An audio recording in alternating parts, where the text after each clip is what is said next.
So hello and welcome back to yet another video.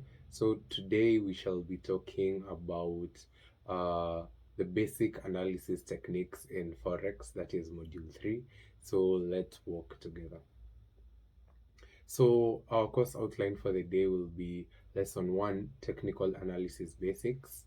There we shall learn about support and resistance and trend identification.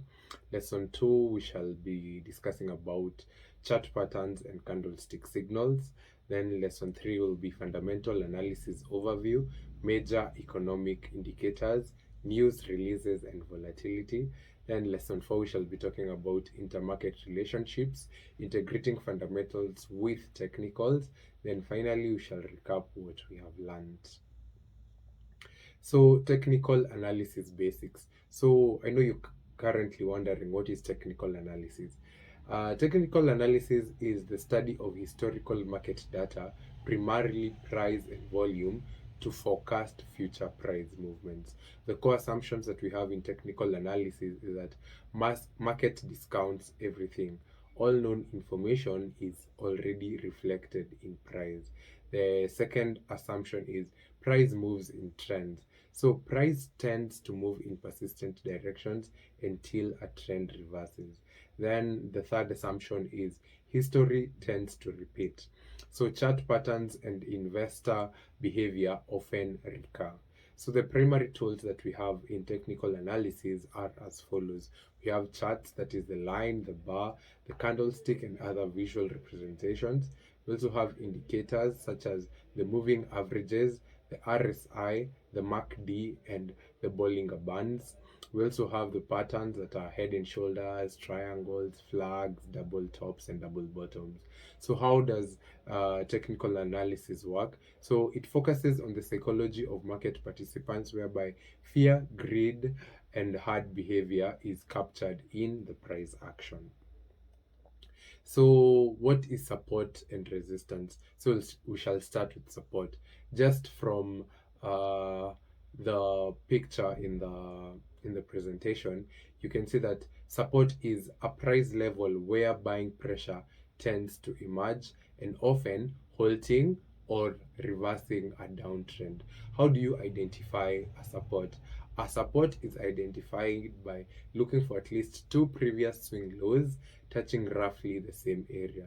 So the more times price tests this level without breaking, the stronger the support. Key characteristics of a support is that it is a zone, not an exact line, whereby we expect price to bounce anywhere within a band. The roll flip is once broken, support often turns into resistance on a retest.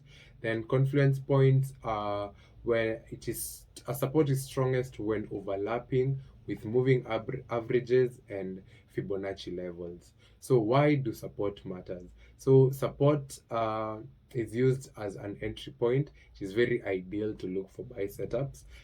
Risk management, whereby you place your stop loss orders below the support zone. Then the target setting is it helps calculate risk to reward ratios before entering a trade.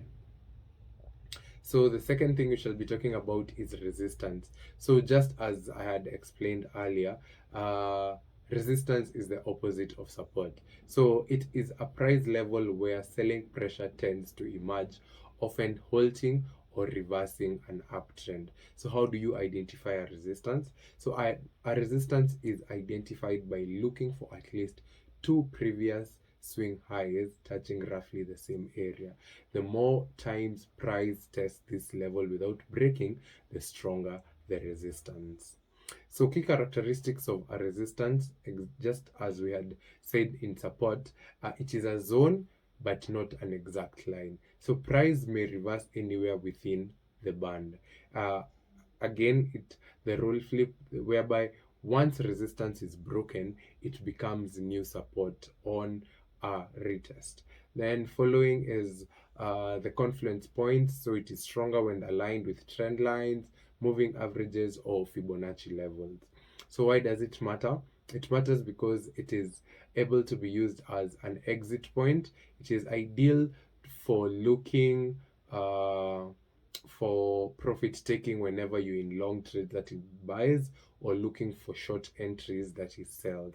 Risk management, whereby you place your stop loss orders just above the resistance zone. And then the target setting, it helps calculate risk to reward ratios before entering a trade. So the next thing we shall be discussing about is trend identification.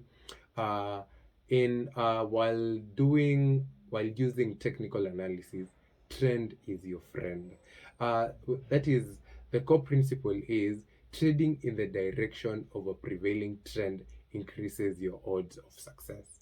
Why it works is that market often exhibits momentum as buyers and sellers dominate. Aligning with momentum reduces the chances of premature reversals. So how do you apply trend? So you identify it first by using trend lines or moving averages. Then you trade pullbacks. You can enter on temporary retracements towards the trend line or the moving average. You can also make sure you avoid counter trend trades, which are not very they are high risk trades. So only consider reversals with strong confirmation. Trend identification. We have the first type of a trend, which is an uptrend. So an uptrend, just as from the picture there, you can see that it is a market condition where price makes higher highs and higher lows consistently. So how do you identify an uptrend? So you connect at least two swing lows with an upward sloping trend line. You confirm when price bounces off this trend line and continues upwards. So what are the characteristics of an uptrend? So it gives strong buying interest at each pullback. It gives very big bullish sentiment whereby buyers dominate the sellers. Then volume often increases on upward moves and decreases on pullbacks. So why do uptrends matter? So while trading with trend, it increases your profitability of success during long entries. Your entry zones, so look for pullbacks to support or trend line for low risk buy opportunities. Then your exit strategy is target previous swing highs or resistance levels for take profits. So the next type of trend is a consolidation trend. So the definition is as follows. Consolidation is a period where price trades within a horizontal range, showing indecision between buyers and sellers. So how do you identify consolidation? So price oscillates between clear support and resistance levels. Candles often have small bodies with wicks touching the range boundaries. Then volume typically contracts during consolidation. So what are the key characteristics of consolidation? We have low volatility compared to trending phases, can last from few bars to several days on higher time frames. Then it forms patterns such as rectangles, triangles, or flags. So trading approaches while dealing with consolidation, you can range trade, that is, you buy near support and sell near resistance with tight stops. You can also trade the breakout strategy, whereby when price closes beyond the range, targeting the height of the consolidation zone. And why does it matter? Signals are posed before the next significant move. So breakouts often lead to strong directional trends, and it offers both low risk entries within the range and high probability breakout setups. So our last type of trend is the downtrend. This is a market condition where price makes lower lows and lower highs consistently. So the identification is you connect at least two swing highs with a downward sloping trend line. You confirm when price bounces off this trend line and continues downwards. The characteristics of a downtrend are as follows. It has strong selling interest at each rally. It gives bearish sentiment whereby sellers dominate buyers. Then often volume increases on downward moves and decreases on pullbacks. So why do downtrend matter? Trade with a trend, increasing probability of successful short entries, that is sells. Entry zones, looking for rallies into resistance or trend lines for low risk short opportunities. Then your exit strategy is target previous swing lows or support levels for take profit. So the next thing we shall be discussing is candlestick signals. So we shall start with number one, the bullish pin bar, also known as a rejection candle. It is characterized by a long wick showing strong rejection of price extremes. So it signals potential reversal when it forms at support, saying that we shall be moving bullish. So a bearish pin bar, also known as a rejection candle, that's the second candlestick signal, whereby long wick showing strong rejection of price extremes. It signals potential reversals when it forms at resistance, saying that we are about to have a bearish move. We also have number three, the bullish engulfing. This is a larger green candle fully engulfs the prior red candle, which signifies a bullish reversal. The next one is a bearish engulfing. That is just basically the opposite of a bullish engulfing, whereby a larger red candle fully engulfs the prior green candle, indicating a bearish reversal. Then we have doji candles, whereby the open and the close virtually are equal, whereby we have market indecision, whereby we do not know whether the buyers or the sellers are dominating the market. At key levels, can signal a turning point when confirmed by the next candle. Then we also have a hammer, which is it has a long lower wick and a small body on top. It indicates a bullish reversal after a downtrend. So number seven, we have a hanging man, which is the same shape in an uptrend. It warns of potential bearish reversal. Then we have a shooting star, which is characterized by a long upper wick and a small body at bottom.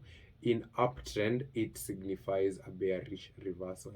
We also have an inverted hammer, whereby it has the same shape in a downtrend, and it signifies bullish reversal. So we shall continue next to fundamental analysis basics. This is the second part of the course today, the module 3. So what is the definition of fundamental analysis?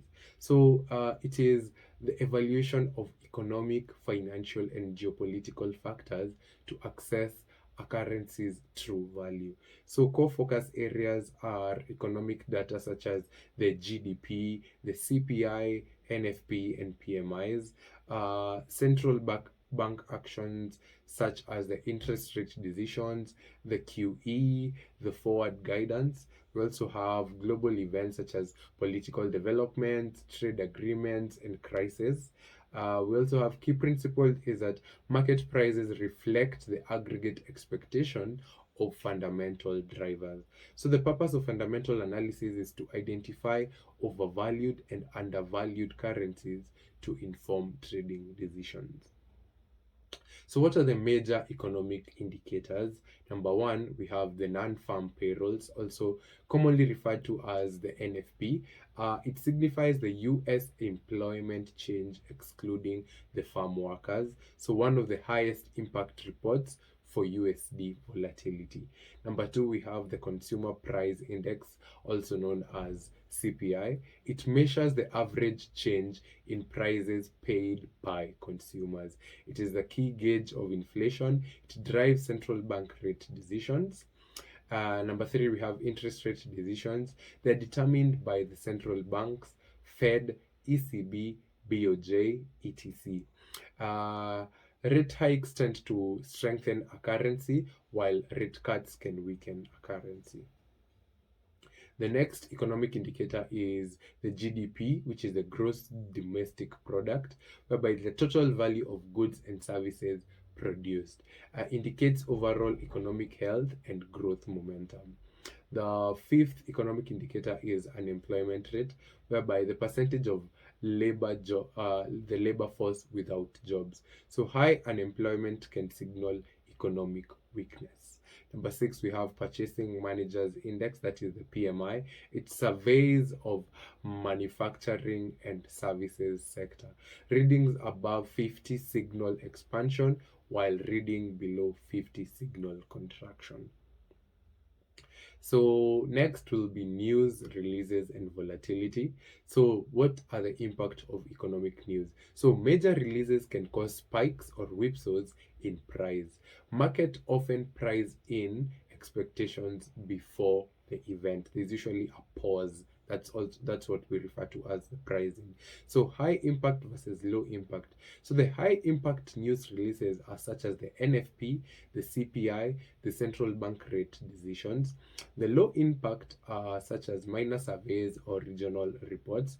So focus on red folder events to manage your risk.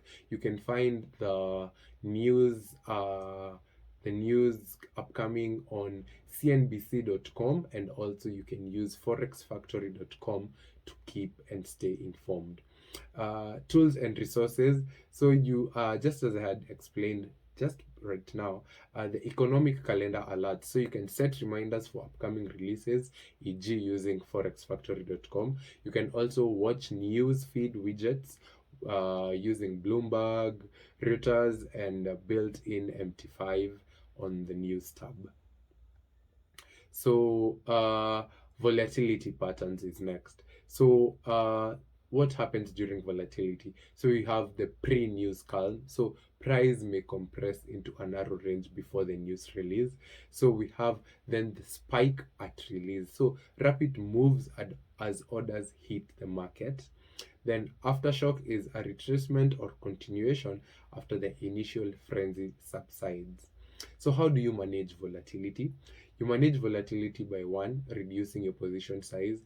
You can use smaller lots to withstand larger swings, and you can also the second one is you can widen stops or stay flat. You can avoid getting stopped out by erratic moves by widening your stops. However, this is not that much recommended, because what if you widen your stop and you're wrong? That's where now it gets bad for you. Then the next, you can also wait and trade the reaction. Wait for a clear candle close or retest before entering a trade. So major economic indicators.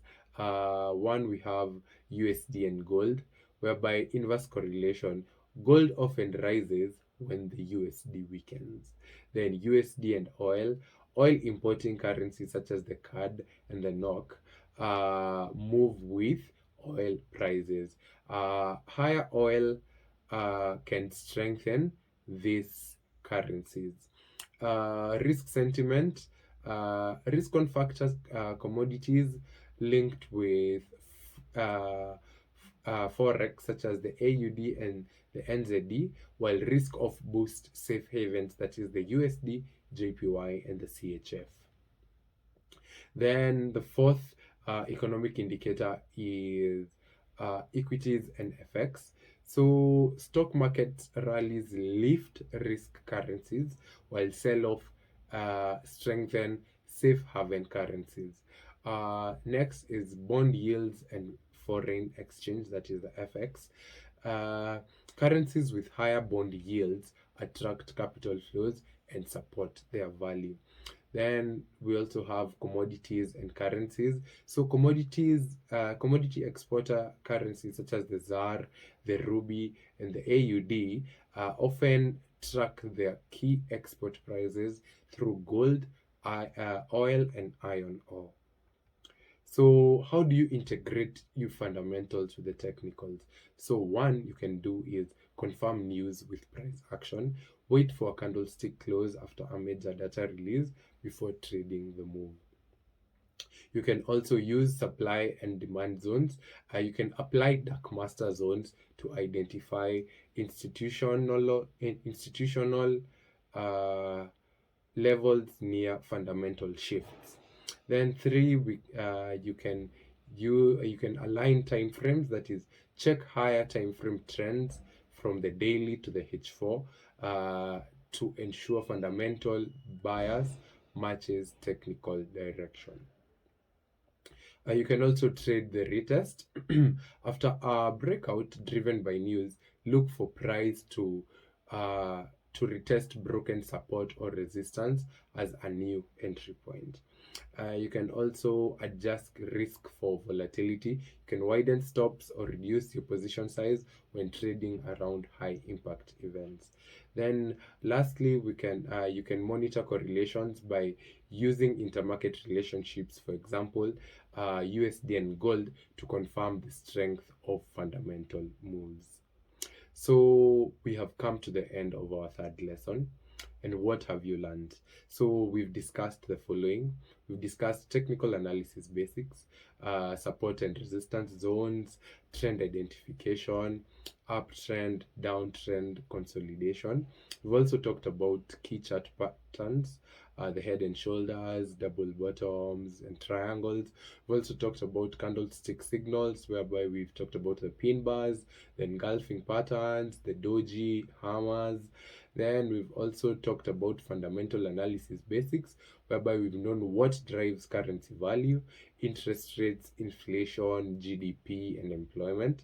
We've also discussed about major economic indicators, that is the NFP, the CPI, the PMI, and etc. We've also talked about news releases and how they affect volatility. We've also talked about intermarket relationships, that is how USD and gold relate, the oil, risk sentiment, bond yields, and equities. We've also discussed how you combine fundamentals and technicals by the use of news to explain the move, then charts to time the entry. You also confirm bias with higher time frame structure. You trade reactions, not emotional spikes. Then you can leverage tools such as Darkmaster for institutional zones. So we've come to the end of our lesson today. So feel free to follow us on social media to stay connected for lessons, signals, updates, and exclusive content. Follow us on Instagram at TradeTidePips. Also follow us on TikTok at TradeTide.pips. Follow our YouTube channel at TradeTidePips. Join our Telegram group. Join our WhatsApp group to get alerts and updates. And you can feel free to contact me on my number, that is +254 115 825974. So see you in the next lesson. Goodbye.